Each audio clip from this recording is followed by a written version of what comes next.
Hello, আসসালামু আলাইকুম guys, how are you? কেমন আছেন সবাই?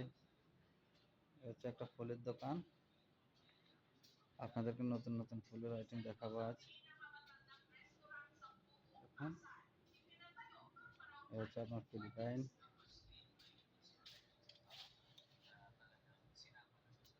كيف طيبين؟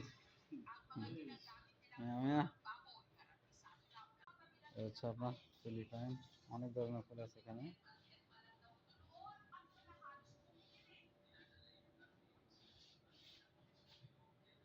অনেক নিত্য নতুনের প্রজাপতি ফুল। এটা হচ্ছে আপনার প্রজাপতি ফুল। এই টফিটা কিন্তু অনেক সুন্দর। বাই বাই, আল্লাহ হাফেজ, ভালো থাকবেন সবাই। এই টফিটা অনেক সুন্দর। Bye bye.